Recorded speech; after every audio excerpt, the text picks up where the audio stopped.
জীবনে কখনো কি নিজেকে পৃথিবীর সবথেকে অসহায় ব্যক্তি বলে মনে হয়েছে? কখনো কি দেয়ালে পিঠ ঠেকে যাওয়ার মতো পরিস্থিতি তৈরি হয়েছে? কখনো কি নিজের যোগ্যতার উপরে সন্দেহ হয়েছে?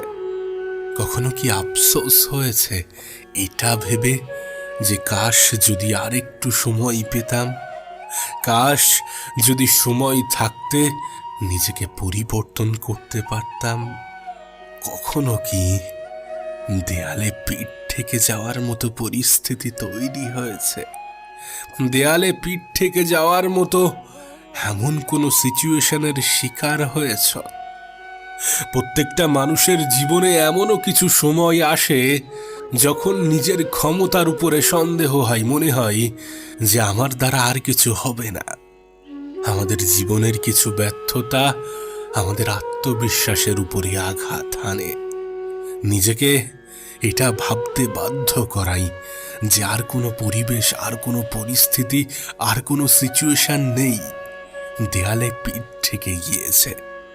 কিন্তু একটা বিষয় তোমার সামনে আমি স্পষ্ট করতে চাই, তোমাকে আশ্বস্ত করতে চাই, জীবনে কখনোই সেই সকল জিনিস নিয়ে আফসোস করা উচিত নয় যেগুলো দ্বিতীয়বার ফিরে পাওয়া যায়। জীবনে কখনোই এমন কোনো জিনিস নিয়ে দুঃখ পাওয়া উচিত নয় যেটা দ্বিতীয়বার অর্জন করা যায়। সেটা হতে পারে অর্থ, হতে পারে সম্পদ, হতে পারে সফলতা।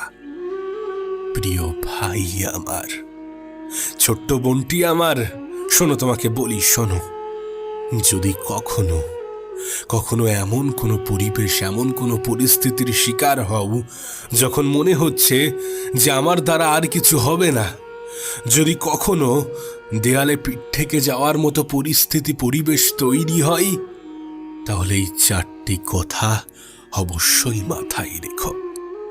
অবশ্যই এই চারটি কথা নিজের মনের মধ্যে গেঁথে নিও। মনে রেখো, যখন তোমার পরিস্থিতি সব থেকে খারাপ, তখন তোমার কাছে নতুন করে হারানোর মতো কিছু নেই, তখন তোমার ভয় পাওয়ার মতো কোনো কারণই নেই। কারণ এটা এমন একটা সিচুয়েশন যেখান থেকে তুমি অনেক কিছু অর্জন করতে পারবে, কিন্তু হারানোর মতো কোনো ভয় তোমার মধ্যে কাজ করবে না। তাই এই চারটি কথা নিজের খারাপ সময়ে মাথায় রাখার চেষ্টা করো, নিজের জীবনে অ্যাপ্লাই করো। নাম্বার 1, নিজের উপর থেকে বিশ্বাস হারিও না। নিজের উপর থেকে বিশ্বাস হারিও না। মনে রেখো, একজন মানুষ মৃত ব্যক্তির সমান যখন নিজেই নিজের যোগ্যতার উপরে সন্দেহ করে। একজন মানুষ জীবিত থেকেও মৃত যখন সে নিজের উপর থেকে বিশ্বাস হারিয়ে ফেলে। আমি জানি সমস্ত কিছু তোমার ফেভারেবল নয়, সমস্ত কিছু তোমার অনুকূল নয়, কিন্তু এমনটা তো উপরওয়ালা তোমাকে কথা দিইনি যে তোমার ফেভারেবল, তোমার অনুকূল হবে না। এমনটা তো তোমাকে বলে দিইনি যে কখনো তোমার পরিস্থিতি পরিবর্তন হবে না। কেন এটা ভুলে যাও? সময় পরিবর্তনশীল, পরিস্থিতি পরিবর্তনশীল। তুমি হয়তোবা দেখেছ, যখন আমাদের জীবনে খারাপ সময় আসে, তখন সর্বপ্রথম আমরা আমাদের যোগ্যতার উপরে সন্দেহ করি, আমরা আমাদের বিশ্বাসের উপরে সন্দেহ করি। কিন্তু তোমার কি মনে হয় না যে এই সময়ে এই জিনিসটার সব থেকে বেশি প্রয়োজন? যখন গোটা পৃথিবী তোমার দিক থেকে মুখ সরিয়ে নিয়েছে, তখন কি তোমার সৃষ্টিকর্তার দিকে মুখ করে এটা বলা উচিত নয় যে পরিস্থিতি আমি পরিবর্তন করব, এ সময়ের আমি পরিবর্তন করব, এ সিচুয়েশনটা বদলাবে? তুমি যতই আমাকে পরীক্ষা নাও, আমি পাশ করে দেখাবো। কখনো কি এমনটা মনে হয় না? যদি মনে না হয় তাহলে মনে করানোর চেষ্টা করো, নিজের উপরে বিশ্বাস রাখো। সত্যি বলতে, একজন মানুষের তখনই সব থেকে বেশি সাহসী হওয়া উচিত যখন নতুন করে তার কিছু হারানোর মতো থাকে না, কিন্তু নতুন করে অর্জন করার মতো অনেক কিছুই থাকে। যদি সত্যি দেয়ালে পিঠ ঠেকার মতো পরিস্থিতি তৈরি হয়, তাহলে পিছনের দিকে কেন তাকাও? পিছনে তো কিছু নেই, যা আছে সেটা সামনে। সামনের দিকে তাকাও, সামনের দিকে নিজেকে এগিয়ে নিয়ে যাও। পরিস্থিতি যত খারাপ হবে, তত নিজের উপরে বিশ্বাস দেখাও। হ্যাঁ, তত নিজের উপরে বিশ্বাস দেখাও। নাম্বার 2, অন্যের সাথে নিজেকে তুলনা করো না। এ পৃথিবীতে মানুষ তার খারাপ পরিস্থিতিটাকে আরো বেশি খারাপ বানায় অন্যের সাথে নিজেকে তুলনা করে।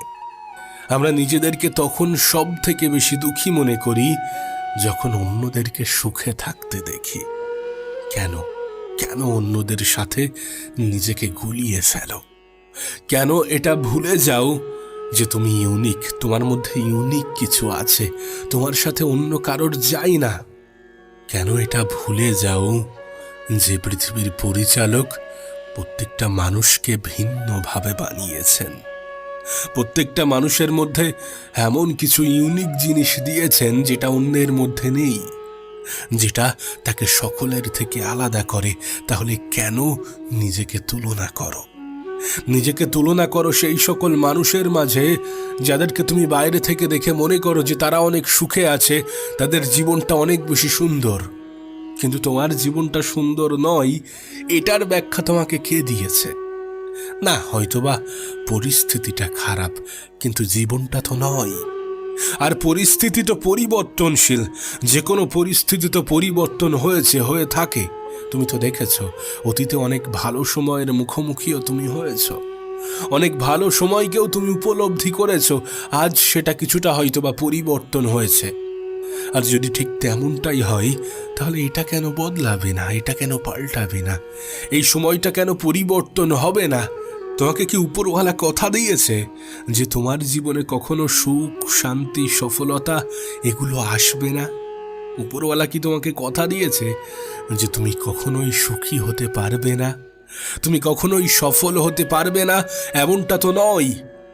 আর যদি নাই হয়ে থাকে, তাহলে কেন এত বেশি দুঃখ নাও? কেন এত বেশি কষ্ট নাও? কেন এত বেশি হতাশ হও?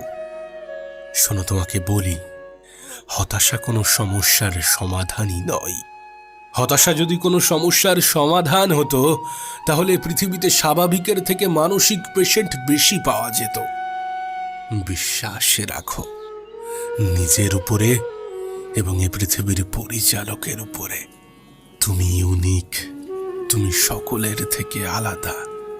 নিজেকে গুলিয়ে ফেলো না, নিজেকে অত বেশি ছোট ভেবো না।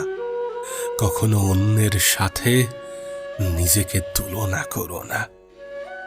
নাম্বার 3, শেষ চেষ্টাটা করে দেখো। আমি তোমাকে কখনো বলে বোঝাতে পারবো না যে এই ছোট্ট শব্দটার ক্ষমতা কতটা।